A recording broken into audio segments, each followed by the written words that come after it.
반갑습니다. 송재준입니다. 영상을 보시는 분들 중에는 계엄에 대해 가지고 여러 가지 생각을 갖고 계실 겁니다. 어떤 분들 같은 경우는 계엄이라고 하는 거는 뭐가 됐든지 간에 무조건 잘못된 거야 이렇게 생각하시는 분도 계실 거고요. 어떤 분들 같은 경우는 이번 계엄을 통해 가지고 일단 의도가 어떻게 됐든지 간에 결과적으로 많은 사람들이 이 대한민국이 얼마나 위기에 빠져 있었는지, 그리고 또 민주당의 저 잡것들이 지금까지 대한민국에 어떤 짓거리를 해왔는지 드디어 알게 되었다. 그래서 계엄령이 아니라 계몽령이다라고 생각하시는 분들도 계실 겁니다. 지금 이제 영상을 보시는 분들은 정치에 대해 가지고 관심이 높으신 분들이죠. 그러다 보니까 민주당이 얼마나 많은 한 30건 가까이 되는 행정부부터 시작해 가지고 국가기관장들을 탄핵시켰는지 여러분들은 알고 계실 겁니다. 그러나 아마 이제 그 주변에 정치에 관심이 없으셨던 분들과 대화를 하시다 보면은 아마 깜짝 놀라실 겁니다. 꽤나 많은 사람들이 민주당의 저런 악행에 대해 가지고 이번에 계엄 사태가 있기 전까지는 몰랐다라는 거예요.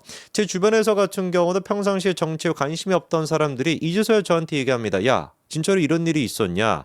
행정부부터 시작해가지고 감사원장이 됐거나 서울중앙지검장이 됐거나 검사들까지 이재명을 수사한다라고 하는 이유로 탄핵을 시키고, 그리고 직무가 정지가 돼 있던 게 사실이냐? 그거 몰랐던 사람들도 허다하게 많습니다. 그것뿐만이겠습니까? 사실상 계엄이 있기 바로 직전에 민주당이 했던 역대급 만행이 뭐였습니까? 예산 삭감이었죠.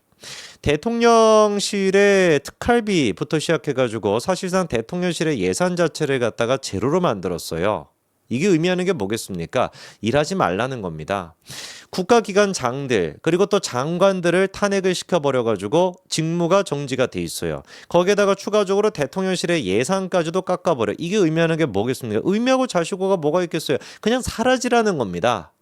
이게 바로 계엄 직전까지 있었던 민주당이 만들었던 대한민국의 모습입니다. 그것뿐만이었습니까? 이번 기회를 통해 가지고 많은 분들이 또 느끼고 있는 게 뭐예요? 야, 대한민국에 지금 민주당이라고 하는 애들이 하는 짓거리가 북한에서 지령받는 내용과 똑같다.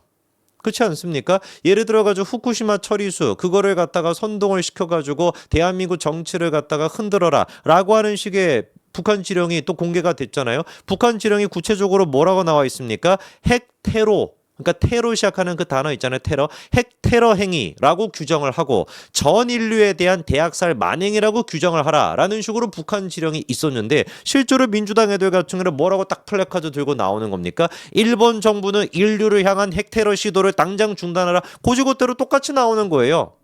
이것뿐만이었습니까? 모든 사실상 대한민국 정치에 대해 가지고 집요하게 북한 지령이 있었고, 그리고 특히나 그 이태원 사고 기억나시죠? 이태원 사고 당시에 북한 지령 내용이 뭐였습니까?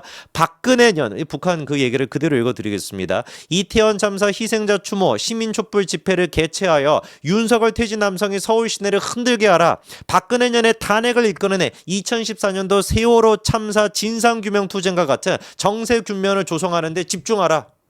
이거 어떻습니까? 북한이 했던 지령과 민주당이 하는 거랑 똑같지 않습니까? 거기에다가 아예 구체적으로 북한에서 어구, 그러니까 어떤 식의 표현까지도 정해줍니다. 국민이 죽어간다, 이게 나라냐, 퇴진이 추모이다, 이런 식의 지령까지도 주는데 여러분 소름 끼치셨죠? 이게 나라냐, 퇴진이 추모다, 이게 바로 정확하게 뭡니까? 이태원 사고 당시에 민주당 애들이, 그리고 또 개딸이라고 하는 애들이 나와가지고 플랜카드 들고 있던 내용과 똑같은 내용이잖아요. 계엄이 있기 전에 정치에 관심이 없었던 사람들은 북한이 대한민국 정치에 이렇게까지 간섭을 했는지, 사실 북한뿐만 아니라 더 깊게 들어간다면 중국부터 여러 가지가 나오겠죠, 그렇죠? 전혀 그거에 대해서 모르고 있었습니다. 그리고 또 민주당과 찌째명 그 패거리들이 어떤 식으로 대한민국 정부를 갖다가 마비시켜놨는지 많은 분들이 모르고 있었습니다. 그런데 이번에 계엄을 통해 가지고 그 의도가 일단 뭐가 됐든지 간에 결과적으로 어떻게 됐다라는 거, 사람들이 정치에 관심을 갖고 눈이 뜨여졌다라고 하는 것만큼은 분명히 사실이겠죠. 추가적으로 이제 그런 얘기까지도 이제 말씀을 드려야 될 겁니다. 우리가 이제 계엄 사태에서 아무리 계엄을 반대한다라고 할지라도 계엄을 반대하는 분들은 윤석열 대통령의 탄핵을 갖다가 또 동의를 하겠죠. 아무리 윤석열 대통령의 탄핵을 동의한다라고 할지라도 우리가 법치국가라고 한다면 잊어서는 안 되는, 결코 까먹어서는 안 되는 게 뭐겠습니까?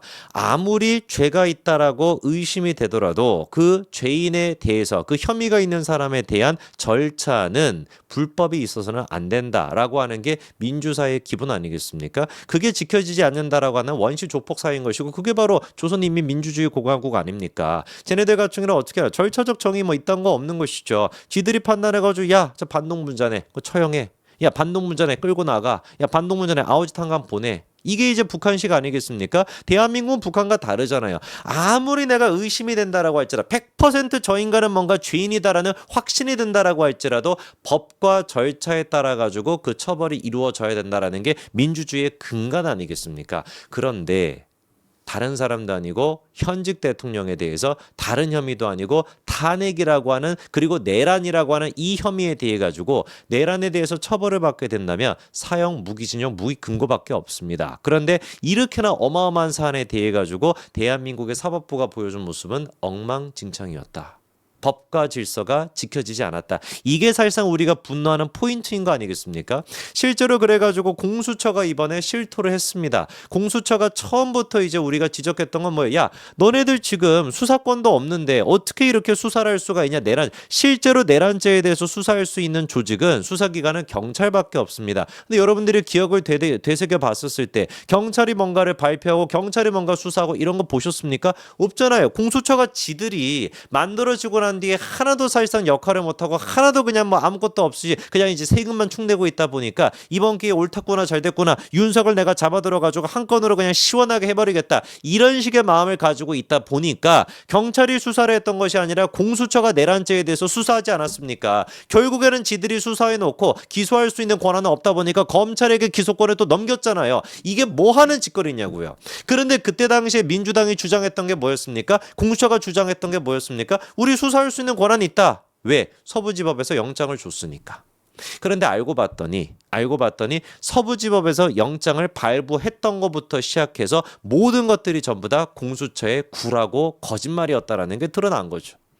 실제로 서부지법에 먼저 가가지고 영장을 청구했다 라고 한다면은 서부지법에서 영장 발부한 게 정말 정당성이 있다고 얘기할 수 있겠죠. 근데 알고 봤더니만 공수처가 어떻게 했었다? 중앙지법에 먼저 청구를 했었다. 그리고 난 다음에 중앙지법에서 기각이 되니 서부지법에 가가지고 청구를 했다라는 게 들통났죠. 처음에는 무슨 뭐 여러 가지 말도 안 되는 얘기로 변명을 했었습니다. 야, 우리가 윤석열 대통령에 대해서 간접적으로 영장을 청구했던 것이지 직접적으로 청구한 게 아니다. 이게 도대체 무슨 개소리입니까? 영장을 청구하면 청구를 하는 것이지 직접적으로 청구하고 간접적으로 청구하는 건 뭐죠? 공수처가 얘기했던 간접적으로 청구한다는 뜻이 뭐였습니까? 한 명만 청구한 게 아니라 그 영장 안에 여러 사람의 이름이 적혀 있다는 거예요. 영장 안에 여러 사람의 이름이 적혀 있는데 그 중에 하나가 윤석열 대통령이니까 이거는 직접적으로 청구한 게 아니다. 이게 공수처의 해명이었습니다. 미친 것들 아닙니까? 그랬다가 결국에 이번에는 뭐라고 또 실토를 했습니까? 미흡한 부분이 있었다라고 인정을 했어요. 뭐에 대해 가지고? 영장 쇼핑과 관련돼 가지고. 서울중앙지법에 가가지고 기각이 되고 난 뒤에는 영장을 발부를 잘해줄 것 같은 우리법연구회 같은 사람들이 가득 채워져 있는 서울 서부지법에 가게 된다면 그러면 영장이 발부가 될 거야. 이런 식으로 쇼핑을 했다라는 거에 대해 가지고 미흡한 부분이 있었다라고 드디어 인정을 했습니다. 그런데도 끝까지 이 인간들이 지금 파렴치하다라고 제가 보는 게 뭐냐면 꼬리 자르기를 하는 거예요. 영장을 지금 쇼핑했다라는 걸 인정을 했습니다. 당장에 그러면 오동훈이부터 시작해서 옷 벗고 나가고 처벌을 받아야죠. 근데 공수처가 이재명 보고 그냥 배운 것 같아요. 어떤 식으로 꼬리 자르기를 하는지 아십니까? 다른 정부 부처에서 파견을 오셨던 직원이 작성해가지고 답변을 제출한 것으로 확인이 됐다. 이게 무슨 소리입니까? 원래 주진우 의원 국민의힘 쪽에서 공수처한테 질의서를 보냈죠. 이거 영장 서부지법에 청구하기 전에 중앙지법에 청구한 적이 있습니까? 라는 식으로 공문을 보냈단 말이에요. 근데 그거에 대한 답변이 뭐였냐? 보낸 적이 없다. 영장을 청구한 적이 없습니다. 이렇게 공수처가 답변을 했단 말이에요. 그런데 이제 봐가지고 뭐라고 얘기하는 겁니까? 처음에는 그게 없었다라고 했다가 있었다라는 게 들통나니까 그 공문이라고 하는 것은 있잖아요. 우리에서 그게 한 게 아니라 다른 정부 부처에서 파견오신 직원이 작성해가지고 답변을 보낸 겁니다. 우리 잘못은 아닙니다. 이렇게 지금 또 꼬리 자르기를 하는 겁니다. 이 인간들이. 누구 보고 배웠겠냐고요. 다 찌째명 보고 배우는 거 아닙니까? 맨날 툭하면 유동규 잘라내고 툭하면 잘라내고 하는 거. 꼬리가 남아나지를 않아. 인간은 머리통밖에 없어요 지금. 뱀꼬리를 다 잘라내가지고. 그 짓거리를 지금 공수처 다른 것도 아니고 대한민국의 수사기관이 다른 문제도 아니고 내란죄에 대해 가지고 대통령을 수사하고 있는 공수처에서 이런 모습을 보인다라는 게 이게 도대체 나랍니까? 헌재는 애당초 수사 자체가 불법적으로 시작됐던 이 부분에 대해 가지고 공수처가 지금 인정을 하지 않았습니까? 불법적인 수사가 맞단 말이에요. 이 부분에 대해 가지고 입장 표명을 해야 됩니다. 탄핵 심판에 대해 가지고 결론을 지을 때도 반드시 이 부분에 대해 가지고 입장 표명을 해야 됩니다. 이게 만약에 헌재에서 그냥 뭐 유야무야 그냥 넘어가게 된다면은 나중에 대법원에 가가지고 대법원에서 야 공수처가 수사했던 게 불법이네 라고 한다면 대한민국 그냥 무너지는 거예요. 헌재 자체가 사라지게 되는 겁니다. 제발 좀 상식적으로 보고 상식적으로 결정해 주시기 바랍니다. 공수처가 명확하게 미흡한 부분이 있었다. 바꿔 얘기해서 수사의 절차에 문제가 있었다는 걸 인정을 한 겁니다. 헌재가 그러면 이제 답할 차례인 겁니다. 여기까지 말씀드리겠습니다. 감사합니다.